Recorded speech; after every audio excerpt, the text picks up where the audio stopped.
Hello and welcome everyone to a new episode of Inside the Circle. Today we are joined by another incredibly special guest, a guest that has played for Bollard School, Queen's College Taunton, the University of Bath, Bath Buccaneers and Surbiton Hockey Club. International stats with an England debut in 2022 and a GB debut in 2023. 28 caps for England and 26 for GB with a surprising 2 goals in there as well. Fantastic international achievements such as back-to-back winner of the Sultan of Johor, Euro Hockey Championships in 2023 where a silver medal was won, was part of the Paris 24 Olympic team and has captained England in certain matches throughout the Pro League in the 24-25 season. Off the pitch, we have a brilliant sports performance degree from the Bath University and a Surbiton team that won the 24 and 25 England Hockey League. Please welcome to the podcast, Mr. Tim Nurse. Hi there, thanks for having me. I'm excited. I've seen a little bit of this on social media and stuff, so I'm excited to be here. Thanks. That's no problem. Thank you very much for wanting to join us. And how are things going with you so far today and this week? Yeah, all good. Been with the England squad today, prepping to leave to Germany on Sunday for the European Championships, where we're hoping to go one better this year. So it's been good. It's been a tough week so far, but the boys are looking sharp. So yeah, it's exciting times really. Oh, brilliant. And I always think the Europeans are such a brilliant tournament. I said it before, and I think because it's such high quality teams that you'll always play. There's no gimmies at all in any of the games. Yeah, absolutely. It's an exciting one, especially at the moment in the men's side of the game. I think the top 5 teams in the world are at this Europeans. So Holland, Germany, Belgium, then us, then Spain. It's the top 5. So Yeah. one big team is going to be missing out on a semi-final place, and so it's exciting. I think it just shows where hockey is at the moment in our side of the game, that like literally everyone can beat everyone in the top 8-9 teams of the world. I would say. Yeah. Whoever gets it right on the day seems to come out on the winning side. Especially in the Pro League, it's so that most games were won by 1 goal. So yeah, it's Euros is a special tournament for us, so it should be cool. Yeah. With it suppose coming out of the Olympics and having those Pro League games, do you find, I know it's going from GB to an England setup, do you find that helps sort of clear the mind? Yes, the performance maybe wasn't what you wanted in Paris, clear the mind leading up to then a major tournament like this? Yeah, definitely. I think post an Olympics, it was my first experience of it. Is like a really quite an odd time. Few retirements, few people going abroad, doing slightly different things, taking a break for a few months. So it's a bit of a weird time. But then I would say we didn't really get the full squad properly all back together till about the end of May, just before our eight summer Pro League block in London. So once we got everyone back, then it definitely felt refreshed, and all eyes were on the Euros. So it definitely takes a bit of time, but it like playing international hockey is a bit of a privilege. So like when we got to play in December in Argentina and then in India in February, it was like it was still a young side and but excited as well. Yeah. So that the youth, even though I'm still pretty young, it felt like even the younger guys, like they brought a lot of energy into the team, and that definitely gives you something to sort of a renewed purpose of what you're going after. Definitely. Yeah. And look, let's get the hardship out of the way first. We'll talk about Paris nice and early on. Obviously, like you said, it was your first Olympic experience. What was it like in general, bar, yes, the result at the end? How did you find it? Yeah, so I had very much a roller coaster journey of Paris. I was a travelling reserve, and pre-tournament the ruling was very much like there has to be a major injury, that person has to be ruled out, Yeah. then you can play. Um, and then the rules seemed to change the sort of day or two once we got into the village, Yeah. which was bizarre. So that then threw a little bit of a curveball. But then in that position, all you're doing is trying to be the best person for the team and whatever the team needs. And then my good friend, housemate Nick Park, he got a little bit of a hamstring niggle in the second to last group game, and then they were able to like sub him out for me to come in. So I played in that Yes. last group game. So like everything was like amazing. I didn't really expect to be there. I wasn't even in the squad for the Olympic qualifiers. So to get into the top 18 players, in my eyes, was like an amazing achievement. Just to be in and around the squad and then getting to play was also a massive privilege and something that I dreamt of. And then you feel so much more a part of it. Even you feel a part of it when you're not just there, but once you get a step on the pitch and actually compete, after that you're really invested. Like I was invested, but you're even more invested. So that day, that quarterfinal day, it's a tough one to look back on. That definitely the way that everyone that knows hockey knows about that day, and it was Yeah. a tough day and not great memories. We probably didn't do ourselves justice. We like who knows what could have happened really. Yeah. That was gonna be the other thing I was gonna ask you. Have you had a chance to look back on it, or has collectively everyone gone? We're not wanting to see that I back. think individually everyone's probably watched it back in their own way. Um, Yeah. we've had a few debriefs um, post post Paris in the summer, and then in October time, where you try and get down to the crux of it, but like it's an impossible task in a way. I would say Yeah. everyone has very Yeah. differing views. At the end of the day, India, fair play. Like they defended their hearts out. Yeah. They stuck to their game plan, and then shootouts, I'd say, is a bit of a flip of a coin. So yeah, Yeah. It was such a strange match to watch. So it was in the sense that it was hanging in a thread the whole match, and then yeah, unfortunately, I think India wanted the penalty shuttles absolutely. regardless, and you could almost see that once that final whistle went, they were celebrating. They knew that at least now there's an opportunity for them. So yeah, it's a difficult one to watch back. Yeah, it's fun. Um, It's off the funny pitch, because the when it was 11v11, I actually believe we were playing like some really good yeah, hockey, and like yeah, really you on were, top. And yeah, probably some of the best hockey we played that whole tournament. So I just always have it in my mind was something like if we stayed at 11v11, I just wonder. yeah. Look, and I think, I think people underestimate how teams can defend with 10 players out the pitch. Mm, Like it happens at the lower levels. All of a sudden, they lose a player for even if it's a 10-minute yellow. There's no almost most of the time there's no extra benefit to the team that has the 11 because the team that's lost the player just condenses down and actually make it far more difficult to play against. yeah, it does become harder, and when you've got to do it for 45 minutes. I mean, I didn't think we probably made the best decisions at times, but like I wasn't on the pitch, I didn't see what was happening, so I can't comment. But um, I know the boys tried everything that they had, and it just Yeah, wasn't to be on that day, sadly. yeah.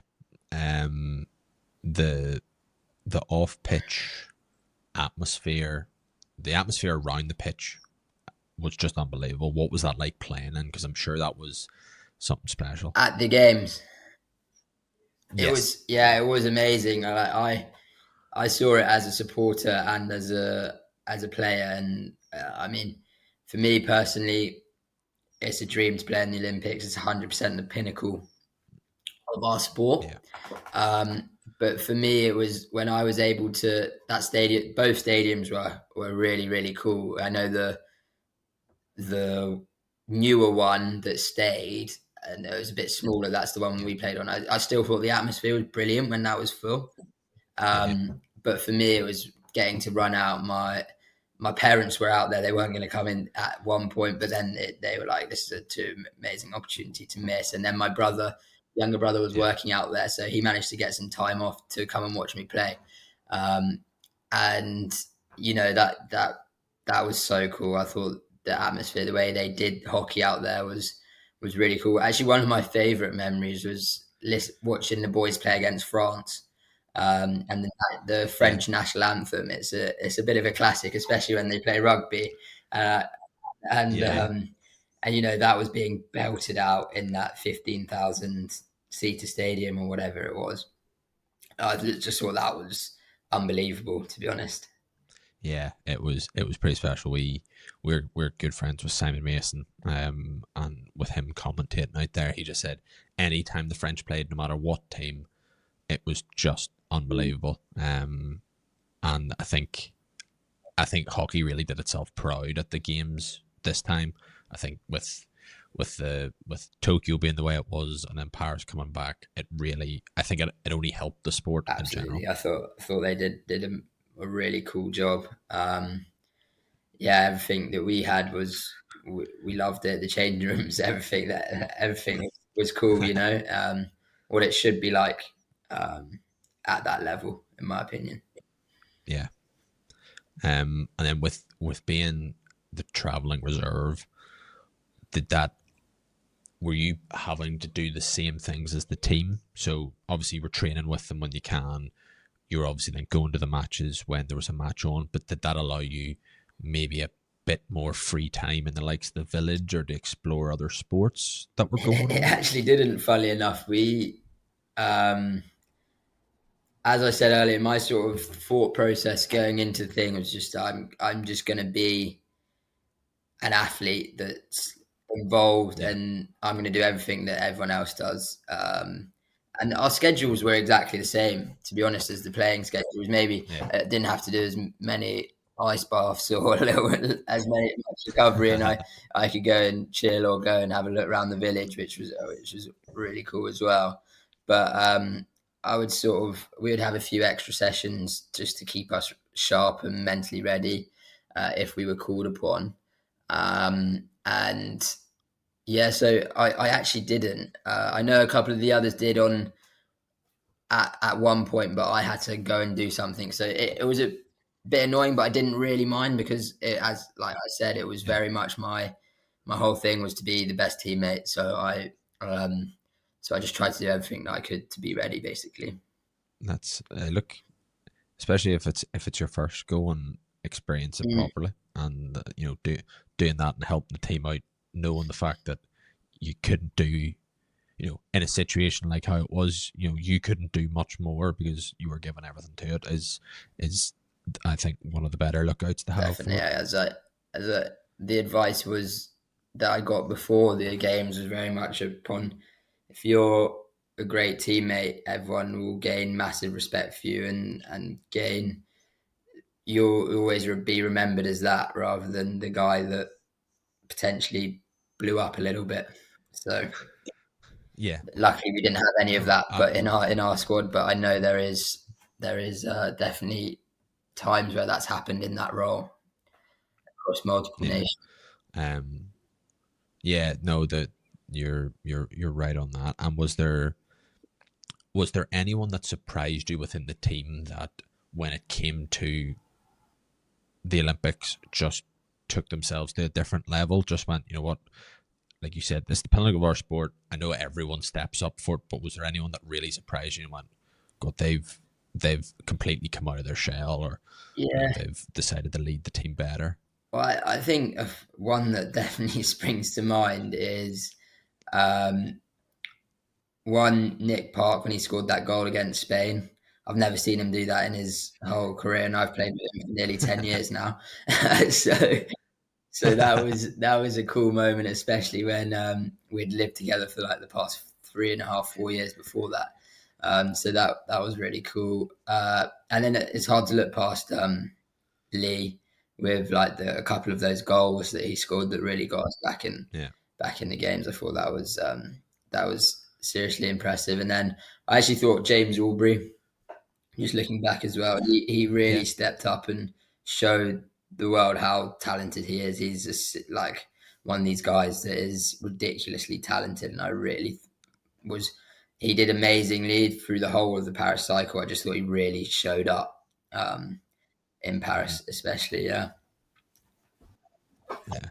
And obviously, come out of Paris, did you get a bit of a break yourself after yeah, it? Did you decide, right, I'm going to take a couple of weeks just to calm yeah. I everything? took. I think I took about 3.5, 4 weeks maybe. I put everything into trying to get a place in the games. I just needed to get away. So went away with some mates, went away with my girlfriend for a couple of weeks.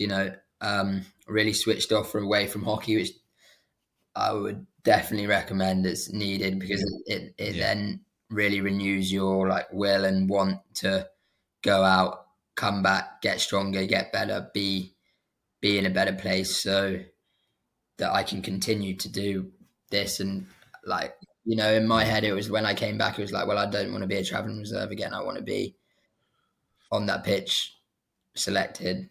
That's sort of the mindset that I've sort of going after Yeah. over the past 9 months, basically. And yeah, look, LA is going to come around quicker than I think we all realize, fairly quickly. Yeah. So, yeah, look, I would be absolutely up for you standing on that pitch, going for it. When it was all finished, going back to the Surbiton setup, what finishing off the season brilliantly, obviously winning the domestic season. What's how do you find that English Premier League to play in? It's an interesting one. I love playing in our team. The team that we have, the group of boys we have is unreal. The problem we have is the centrally contracted players based around about 4 or 5 teams, um, Yeah, which makes it hard for other teams to compete at times, which everyone knows really. But the way that Serbson have sort of brought this team together with Barry Middleton as the coach coming yeah, in this year gave a really good set of fresh eyes and credit to Serbson, where it's true that they're doing as much as they can to sort of make it as good as possible for us. Whether that's they've employed Barry full time, he's doing 2 sessions a week with the players that aren't in the program if they can make it, like things like that. Are yeah, really trying to push us forward, and I think like Old Georgians, they were definitely the best team over the whole period. Like they beat us twice, I think, in the league. But we really, once we knew the sort of league was gone, our whole thing was on the EHL and the playoffs, yeah, and that's when we really showed who we were. Um, Especially in the playoffs, especially in the second half versus Kampong in that yeah, EHL quarter final. Um, so that's the sort of stuff that I love, and it's exciting. We lost a few players this year. We've definitely gained some just as good players. So potentially one or two more. So it's we're in a good place. I think the next thing for us is very much can we compete against a Dutch team and beat a Dutch team yeah, uh, or a German team. I think our round of 16 game against Waterloo Ducks and Wimbledon, we really like that was a big fight. As like that was a tough yeah. weekend due to the fact that we had literally played together. Like due to the Olympics, I think we'd only been together as a whole squad with Barry like 3 weeks, 3.5 weeks maybe, Right. Okay. Fair enough. um, and everything was getting us to the knockout eight. So like I thought we really put out a good show there. But like the EHL is just such a crazy tournament and so cool that like Yeah. we put ourselves on the back foot when we were down 2-0 within the first quarter. But then I think we really showed in the second half where what we were about and how we 100% can compete. So it's just finding ways Yeah. to get to a level before that game that we're playing at the second half level from the first whistle. Yeah. And I always find it so difficult with the EHL because when it comes to like Serbian's the perfect example. You have such a good mix of players in the sense of you've got some centrally contracted, you've got some non-professional players, all of that, and you can still put in a performance like that against a Kampong, a top team of Dutch, German, even some of the Spanish teams where it's effectively 80%, 90% professional players. And I've always thought it would be amazing to see, even if we put all the centralized players or a proper professional outfit out, how we would actually do. And I think it's getting there slowly, but I think it would be good to see. No, I agree. That'd be great. I think we're thinking of a few like out of the box ways that potentially could get us ready for that April weekend come next year. Yeah, and then how was it? Your first leg of the HL was at home in Surbiton, wasn't it? That obviously gives a good bit of a boost playing at home in that style tournament. Then it's awesome. I don't think you get to do that much in your career. So when it comes around, we definitely soaked it all up and enjoyed it. This club put on a really good show, I thought, considering the time of year in England and everything. So, it was cool. They really did everything they can to make it as good as possible. And I thought it was brilliant. It was great to see how many people came down, but on every single day as well, even the Thursday and Friday in the evenings to watch. I'd probably be down there as well if it was Bloomendale were playing, etc. But like even on the Saturday and Sunday, I thought it was just a great day. Like I said, I think that may never happen again. So that's cool. Exactly. Make the most of it. Exactly. Obviously you've been with Surbiton for again another good amount of time straight out of uni. Yeah.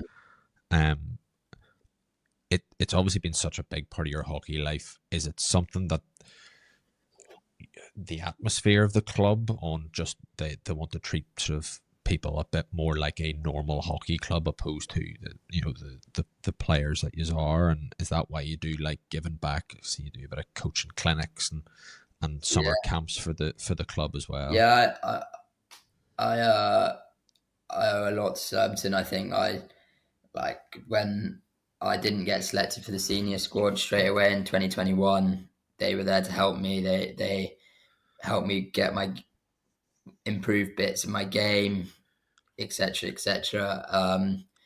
And like I feel we're very lucky at Surbiton. The talent they have at the junior side is incredible, and I enjoy a bit of coaching. So giving back in that way is important, and I think it also we probably need to do more at times to promote this game in our clubs and get. At the end of the day, we want as many people coming to watch our Premier League games. So if you show that you're doing a bit of that, I hopefully you put a good good view of yourself out there, and it makes them enjoy it and they understand more about what you do. So we try and do that as well as a bit of a first team once a year at least to try and get as many kids down and like show what we're about. Definitely. Oh, that's brilliant. And then obviously to play in the likes of the international setup and at Surbiton, you need to play with some good equipment. So what are you using at the minute? So after Paris, I changed to sponsorship with Osaka, which I've actually loved. Moving from Adidas to Osaka, I loved Adidas, but I was been with them for like 8 years. I think I was with them. So moving was like a bit of a big decision, but I'm really enjoying being with Osaka. I like the setup that they have, the like bit different, bit out there. Yeah. The black and green, so like iconic to Osaka almost. Um, Yeah. yeah, it's cool. Really enjoying it. Got a couple of paddle bats as well, so that's been good for a bit of off time. um, so Oh, yeah, brilliant. no, that it's been good moving over there. I really like their sticks, the feel of their sticks. It's been a nice move. Nice. And which of the sticks are you playing with I'm currently? using the LB, so the lower bow Pro Okay. Tool LB. Um, so yeah, I quite like that as it allows for aerials, a little bit of 3D as well. Just makes that a little bit easier. So yeah. Yeah. And then it's always really interesting asking this. Do you have a specific setup for your stick, like weights and balances, or do you put 90 million grips on, or as thin as possible? Uh, What's your go I'm to for very that? much I'm around 510 to 515 grams, so fairly Okay. light. Yeah. And then not too bothered about the balance points. Grip wise, I actually use like a Tennessee style grip on top of the Okay. original grip that the stick comes with. So it's quite thin, but it's actually like a chamois and a tennis grip sort of put together. So Oh, like no, double layered it's almost. actually the Adidas chamois grip, the Adi grip. Oh yes. Yeah. Yeah. Yeah. So I actually moved on to those, and like I was just a chamois sort of guy, and then I moved on to this Adi grip. I quite like it. It's slightly different, gives a little bit of stickiness, like hitting the ball with it as Yeah. well. So yeah, it's good. Brilliant. And then obviously using the Osaka shoes Mm, too. yeah, just using. Yeah. How you They're find them? good. Everyone was like, "Oh, how are they?" That for to me, they're good. I'm using the Kais, um, but I Yeah. think maybe after the Euros, I may change to the because they've updated the Ido, the I Ido know one. ones. So I think Yeah. I may they've updated them if they're a bit thicker, bit more have a bit more stability. It looks like so. I may move over to them in September time after the Euros, but I don't really want to move um, to Yeah. yeah, Pre-tournament. exactly. Yeah. No. And as you run on the pitch for the first time, slipping about. No, couldn't have Yeah, that. exactly, exactly. Um, and then do I see then you have that extra bit of foot protection then as well, the sort of plate on the top of Yeah, the I do. foot. Yeah, Is that something that you have because of running in the penalty corner yes, defense? yeah. Um, just because, yeah, GB Hockey are able to give them to us, so yeah, it's worth protecting your foot, and they fit on the shoe. They fit on Yeah. the shoe nicely, so yeah, it's definitely worth having. Yeah, I think I can see them being there's a couple that we're looking to bring in, and I think more and more people are asking for protection up there, especially you know drag flicks become more and more harder, and especially at that lower level, it's something that everyone can wear. It's something we see that I think definitely is going to come in sort of a bit more mainstream opposed to what you guys have. Definitely. How how did you get involved in doing short corners? Has that always been something that you've liked doing, or was it the classic you're fast, you're running? Uh, yeah, a little bit of that. They're like, you need a penalty corner defense skill. And I Okay. went, right. I did do a bit of like left and right blocking. And then one of the coaches said, have you ever given it a go? You're pretty quick. And I was like, oh, I'll give it a go. And then I was quite good. So they're like, right, you're on the hierarchy. There you are. Brilliant. I'm sure that Yeah, was fun. exactly. But it's fine. Um, yeah. How do you think? Because obviously, looking back at Paris, the penalty corner conversion rate was, to put it bluntly, shocking. From every Mhm. team. Do you think the development of the likes of the protection, that extra bit of protection, your foot, the bigger gloves, the face masks, is that helping that sort of first runner or second runner to be a bit more confident Yeah, with it? absolutely. I think the quality of penalty corner defense is very high. It's because people are having to do more and more to get around these defenses because they're yeah, one, they're being scouted, so flickers are having to change stuff that they have grown up doing, because essentially Yeah. everyone's getting way better. So yeah, I yeah, it's hard to put like your thumb on it, but I think definitely this gear is getting a lot better and gives me big confidence that if I run out, and I get hit, usually it's okay. Touch wood. Yeah, absolutely. And yeah, touch wood. Um, the the first run, like for the England GB setup, how often are you guys practicing that as a unit, as a defensive sort of unit? Is that once a week, every so often, or do you really just Twice, hone it in closer to bigger no, about events? twice a week we have like Okay. poundy corner, like attack versus defense. But we have light balls, Okay. the Kookaburra light balls, so Yeah. you Yeah. can practice. And if you do get hit, it's nowhere near as bad as it just stings a little bit. So Yeah. that's definitely Okay. Fair uh, enough. sort of helped that. I just Yeah. grabbed my And laptop charger. I'm really sorry. It's about. I know you're fine to panic. Sorry about that. Oh, you're fine. Look, again, we've had everyone try, and everyone has had something. Like few of the first ones, it was like halfway through, and then realized actually their mouth was incredibly dry, and then took 10 minutes to go and find water. So you've getting a charger is easy, so don't panic. um, Going back to then sort of penalty corners, obviously then in the attacking sense, you inject the ball in. Is that I think that's almost a more critical role than almost the drag flicker and stopper itself. How I know selfishly you'll go, yes, I'm more important, but what do you think on that? It's vital. All parts are vital, but it's definitely something I've had to work on. Um, Getting the right speed, getting the right accuracy as well. Especially now, like we were chatting about the PCDs getting to such a high level. It's important that those skills are getting quicker. So as the PCD Yeah, gets better, because at the end of the day, it's all about giving the drag flicker as much time as possible to get their shot away. And it's probably not been right up there for me over the past few years, but it's definitely something I've been working on. Again, twice a week, three times a week, just to really hone on that, improve my speed, to get that to a really good high level, and then sort of bring the accuracy after that.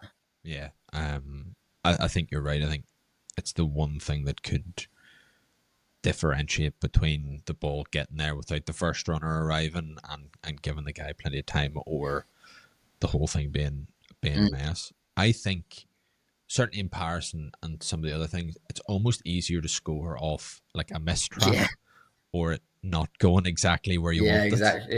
It throws again the PCD's set of what they're doing. They'll have a call before the corner's injected, and that will be what the number one runner is thinking, because there's not much time, 1 second to react. So when it does mess up a little bit, it's funny that it usually ends up in either a rear ward or a goal.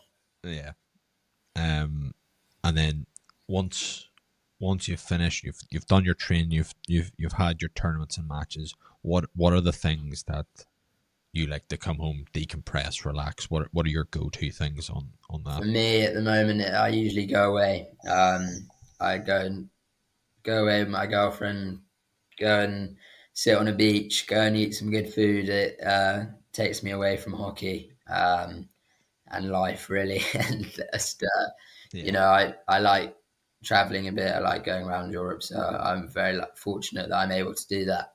Um, that's definitely what I do. But also, as a elite athlete, you don't get to see your friends outside of hockey all the time. So that's also something that I book in for post tournaments, that I get to go and spend some good time with them, catch up, because that's also very important to me, and what I like doing. Yeah. So yeah, that go away, go and sit on a beach, and then see a few of my good mates. It's definitely worth it.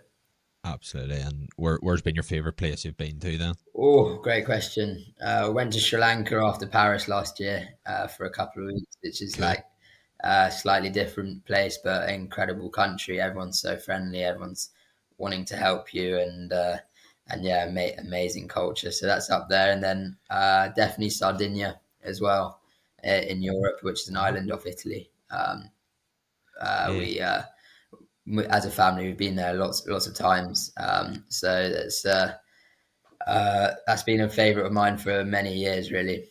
Very good.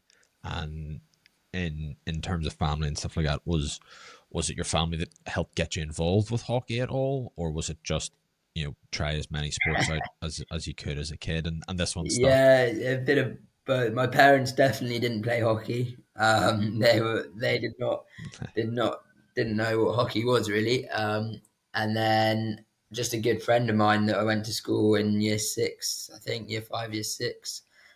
He was like, I was staying with him for the evening. He was like, oh, I'll go to hockey on Thursdays. Do you want to come? And I was like, oh yeah, give it a go down at Bournemouth Hockey Club. I loved it. Then school started doing it, and then I played every sport under the sun until I was 16, really. And then that's when 15, 16, started playing for England under 16s. And then that's the one that I've loved and definitely was the best at. I say I play every sport, but hockey, I was very much, that was my best one. So, yeah. Happy days. How was your journey through those sort of underage age groups with the likes of England and GB and stuff? Everyone seems to have a slightly different outlook on it. Looking back, how was yours? I loved the pathway stuff. I did England 16s, England 18s. It wasn't plain sailing. Like when I got into these squads, I definitely didn't get selected straight away for all the matches and all the test series. Like Yeah, I very much was a squad member. Definitely wasn't like oh, he's gonna make it. This guy's unreal. Sort of. yeah, I was good, but I wasn't. I was definitely a bit smaller than everyone. Wasn't as athletic, so I've had to work on that. But I really enjoyed the single system pathway, and there's a few of us that are still in the squad that we grew up yeah. doing it. Like me and Ollie Payne, we started at under 14, under 15 JRPC back in the day down in Exeter together, and we're still in the squad. And then, but I have some great memories from it. It was brilliant. Yeah. It it's amazing that you always get that it's sort of two, three, four people that start together and make their way up, and I think that makes all those hard trips, the long trips, the not getting selected for Mm. matches, a wee bit more worth it because you're at least still playing with people that you know went through that same sort of journey with you. Yeah, no, definitely. It's pretty cool that me and Payno, like Stu Rushmere, like we grew up a little bit together playing hockey. So we're in the Yeah, squad, traveling the world. So it's pretty cool, definitely. yeah, brilliant. And sort of going back to obviously the pro league this year, what was the conversation like being part of that leadership sort of opportunity in those blocks? Yeah, I really enjoyed it. It's something that I feel like I thrive on a little bit, being part of the leadership. Yeah, But then it is tough. It's also tough at the same time, but enjoyable. Uh, Look, we're just trying to get the squad aligned as much as possible, especially in this first year post Paris. yeah, You need that alignment as quickly as possible. So we're working on that a lot. But at the end of the day, the boys we've got an unbelievable group that's very tight knit. So it's pretty easy to lead the guys. I've loved it. I'm looking forward to doing it at the Europeans. It's yeah, really enjoyable. The group, the three of us that are doing it together, like work really nicely together. brilliant. So yeah, it's great. It's an incredible opportunity that I've been given, So yeah, thank Zach for giving me the chance. Hopefully we can help lead the team to something good this summer. No, I think every chance is too. It's one of the strongest England sides I think there's been in a while in terms of the quality of the individual players and how you can all play together. So look, stranger things have happened with much weaker teams. So um the summer hopefully should be very good for you guys. Yeah, we're excited. It's I think we're building quite nicely, and once we get out there, it'll definitely the excitement will ramp up as it always does with Yeah. these tournaments. How many more train sessions do you have left before flying out, or is the mentality of right? Let's take a small break, do the last for preparations there on the pitch that you're going to play on that Yeah, sort of thing. so our last day at Bisham, where we train, is tomorrow, and then we Okay, fly out Sunday. Then we'll train Sunday, Monday, Wednesday, probably, or Monday, Tuesday, Thursday, or something like that. So yeah, we'll train as a whole squad, to as in the 28-man squad that we have as a training group tomorrow, and then we'll fly out Sunday, and there'll be a few training sessions, just tapering, getting a few things under our belt to prepare for next Friday, where we play against Poland in the evening, which should be a good one. yeah. In those training sessions, it's always an interesting one. Are those training sessions match scenarios? So you're playing with the bigger squad, playing 11 aside games, 6 aside, you know, 5 aside, whatever it is, working on a certain element of structure. Because I highly doubt you're just running around codings. I know there's sometimes a need for that, but is it more match scenarios that you can then sort of apply in actual It's a bit games? of both. We sort of split our sessions into technical, tactical, sort of physical bits. So we had our technical session on Monday, then today was a bit of like a scenarios, bit of a like higher intensity session where small sided games, counter attacking drills. To then Okay.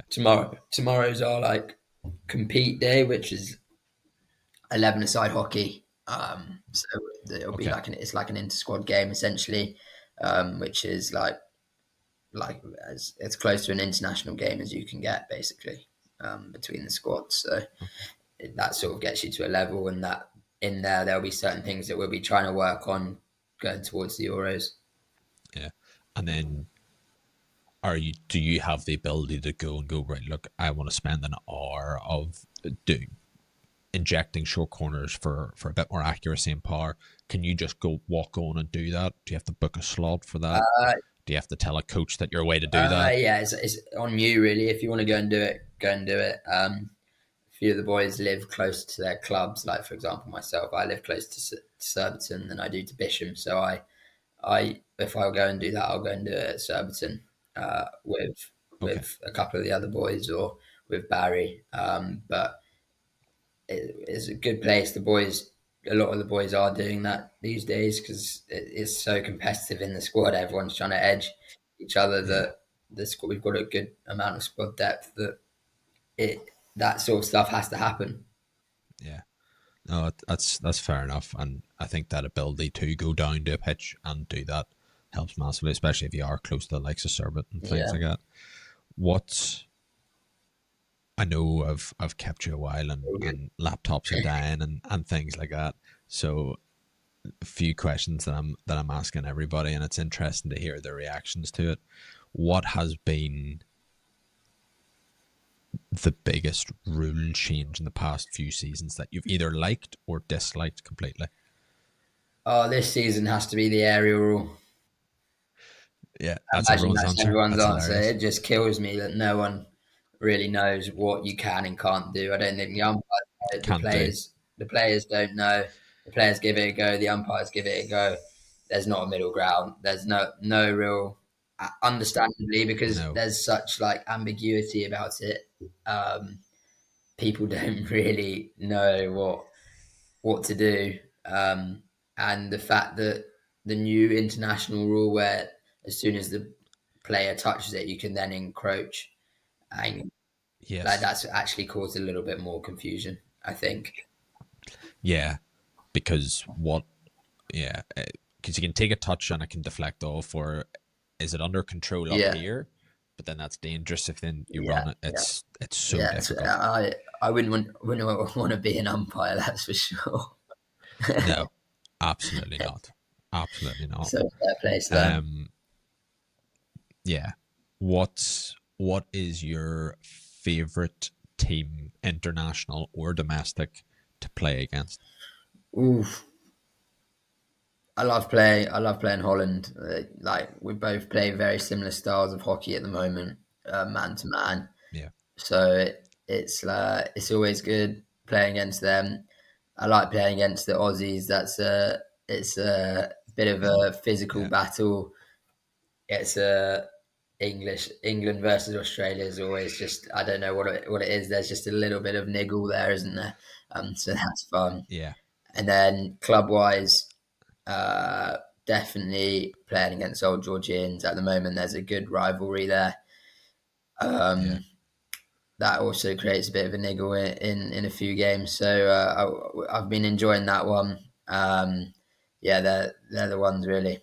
And is there a team, same thing, international or in the domestic league, that you just hate playing against? Not that they're a hateful bunch of players, or it could be, um, that you just don't like playing against because either it's just it's going to be in for a difficult match, or it's going to be a hard technical match, I anything think like that. playing Germany, you have to be so on it. The way that their zonal press works, high zonal press, deep zonal press is tough to play against. Yeah, Everyone seems to struggle against it when playing Germany or Belgium. That those teams have got it nailed down.